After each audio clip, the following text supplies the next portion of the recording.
नमस्कार, आप देख रहे हैं 4 PM और मैं हूं अभिषेक मिश्रा।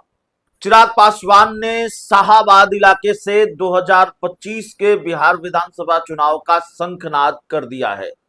चिराग पासवान ने शाहाबाद इलाके से चुनावी अभियान की शुरुआत की और कल आरा में चिराग पासवान ने एक बड़ी रैली को संबोधित किया। नव संकल्प सभा के नाम से चिराग पासवान की पार्टी लोक जनशक्ति पार्टी रामविलास की ये रैली, और इस रैली में चिराग पासवान ने जो कुछ भी कहा उस पर अलग अलग वीडियो में हम लगातार बातचीत करेंगे। लेकिन इस रैली को लेकर और शाहाबाद इलाके से चिराग पासवान ने अगर चुनावी शंखनाद किया है तो इसको लेकर हमने यानी 4 PM ने जो बात कही थी उस पर पप्पू यादव ने भी मुहर लगा दी है। सवाल यह है कि शाहाबाद सीट को ही, शाहाबाद इलाके को ही चिराग पासवान ने क्यों चुना चुनावी शंखनाद के लिए। और अगर खबर यह भी है, हालांकि अब भी पत्ते साफ नहीं किए हैं चिराग पासवान ने कि वो शाहाबाद की ही किसी सीट से विधानसभा का चुनाव लड़ेंगे, लेकिन अगर शाहाबाद की किसी सीट से वो विधानसभा का चुनाव लड़ने जा रहे हैं, शाहाबाद से उन्होंने अपने चुनावी अभियान का आगाज किया है, तो ये खेल क्या है और क्या कंधा चिराग पासवान का है, बंदूक भारतीय जनता पार्टी की है और निशाने पर नीतीश कुमार भी हैं, निशाने पर उपेंद्र कुशवाहा भी हैं। और सवाल तो यह भी है कि उपेंद्र कुशवाहा की हैसियत को कम बताने की कोशिश या उपेंद्र कुशवाहा को हैसियत बताने की कोशिश बीजेपी चिराग के सहारे कर रही है, और शाहाबाद में चिराग पर ज्यादा भरोसा है उपेंद्र कुशवाहा के मुकाबले बीजेपी को क्या, ये बड़ा सवाल है। पप्पू यादव पूर्णिया से निर्दलीय सांसद हैं, इंडिया गठबंधन का हिस्सा हैं। आधिकारिक तौर पर कांग्रेस में वो शामिल नहीं हुए हैं लेकिन इंडिया गठबंधन का हिस्सा हैं। और पप्पू यादव ने चिराग पासवान के चुनावी अभियान के आगाज पर अपनी बात कही है। पप्पू यादव ने चिराग पासवान पर तंज भी कसा है और पप्पू यादव ने बड़ा दावा किया है कि दरअसल कंधा चिराग पासवान का है, बंदूक भारतीय जनता पार्टी की है। पप्पू यादव ने कहा कि चुनाव लड़ना सबका सपना होता है, सबको पिता की विरासत मिली हुई है और मोदी जी के हनुमान है चिराग पासवान। यह तय करना भाजपा का काम है कि चुनाव नीतीश कुमार के नेतृत्व में होगा या चिराग पासवान के। देखना है किसके कंधे पर बंदूक रखकर चलाई जाएगी। और निशाने पर यानी पप्पू यादव के निशाने पर प्रशांत किशोर भी थे। उन्होंने कहा कि कुछ लोग पैसा लेकर राजनीति कर रहे हैं, केवल नीतीश कुमार को गाली देते हैं लेकिन बीजेपी पर कुछ नहीं बोलते। बीजेपी हमेशा पीछे से वार करती है। भाजपा जेडीयू के रिश्तों में अब दरार साफ दिख रही है। नीतीश कुमार को कमजोर करने की तैयारी हो रही है। जेडीयू को अब सोचना होगा कि चुनाव के बाद भाजपा क्या करेगी। सवाल यह भी है, वैसे पप्पू यादव दावा कर रहे हैं कि भाजपा और जेडीयू के रिश्तों में दरार आ गई है और कई बार ये अंदेशा होता भी है कुछ घटनाक्रमों की वजह से। पप्पू यादव का दावा बहुत हल्का नहीं है, इस दावे में थोड़ा बहुत दम भी है।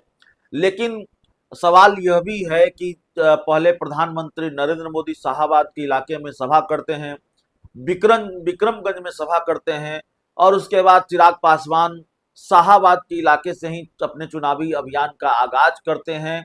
तो क्या वाकई नीतीश कुमार के खिलाफ चिराग पासवान को भारतीय जनता पार्टी खड़ी कर रही है, उपेंद्र कुशवाहा के खिलाफ चिराग पासवान को बीजेपी खड़ा कर रही है और चिराग के सहारे फिर खेला होगा नीतीश कुमार के साथ, उपेंद्र कुशवाहा के साथ, और नीतीश कुमार और उपेंद्र कुशवाहा को कमजोर करने का खेल शुरू हो चुका है एनडीए में।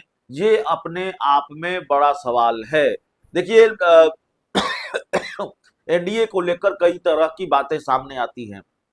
एनडीए में नीतीश कुमार 2025 के विधानसभा चुनाव नतीजों के बाद मुख्यमंत्री नहीं होंगे। बहुमत नहीं मिला एनडीए को तो नहीं ही होंगे, जाहिर है। और अगर बहुमत मिला भी एनडीए को, अगर मगर का सवाल है, तब भी नीतीश कुमार मुख्यमंत्री नहीं होंगे। भारतीय जनता पार्टी अपने नेता को, अपनी पार्टी के किसी नेता को मुख्यमंत्री बनाना चाहती है। तो नीतीश कुमार की कुर्सी जा रही है और नीतीश कुमार 2-3 महीनों के लिए मुख्यमंत्री हैं, 3-4 महीनों के लिए मुख्यमंत्री हैं, ये बात साफ है। प्रशांत किशोर और कई लोग ये दावा भी करते हैं कि नीतीश कुमार मुख्यमंत्री नहीं होंगे, कोई और मुख्यमंत्री होगा। तो एक खेल तो ये होना है, लेकिन खेल की शुरुआत भारतीय जनता पार्टी ने क्या कर दी है और चिराग पासवान को बहुत भाव मिल रहा है। चिराग पासवान की जो चमक दमक है वो भारतीय जनता पार्टी बढ़ा रही है, चिराग पासवान को फ्रंट पर ला रही है भारतीय जनता पार्टी। और ये सब इसलिए हो रहा है क्योंकि हमने कहा कई बार, हमने बताया कई बार कि क्या उपेंद्र कुशवाहा से ज्यादा चिराग पर भरोसा है। सवाल यह भी है कि क्या नीतीश कुमार से ज्यादा चिराग पर भरोसा है भारतीय जनता पार्टी को। और नीतीश कुमार को लेकर एक जो परसेप्शन है कि उनकी तबीयत नासाज है, उनको लेकर एंटी इनकम्बेंसी है, इस खतरे से बचने के लिए क्या चिराग पासवान को आगे किया है और क्या चिराग पासवान इतने जरूरी साबित होंगे। चिराग पासवान बीजेपी का काम आसान कर पाएंगे। बीजेपी ने जिस रणनीति के तहत उनको आगे किया है, अगर आगे किया है तो क्या आगे किया है तो क्या नीतीश कुमार के विकल्प के तौर पर चिराग पासवान उभर पाएंगे। देखिए एक सर्वे आया और कई बार एक सर्वे आया कि बिहार में मुख्यमंत्री की सबसे जो पहली पसंद है वो तेजस्वी यादव है, चिराग पासवान सबसे निचले पायदान पर है। हालांकि कल उन्होंने ताकत दिखाई है और ताकत दिखाई है तो बीजेपी और जेडीयू को भी दिखाई है कि भाई देखिए हमारी क्या हैसियत है। माफ कीजिएगा।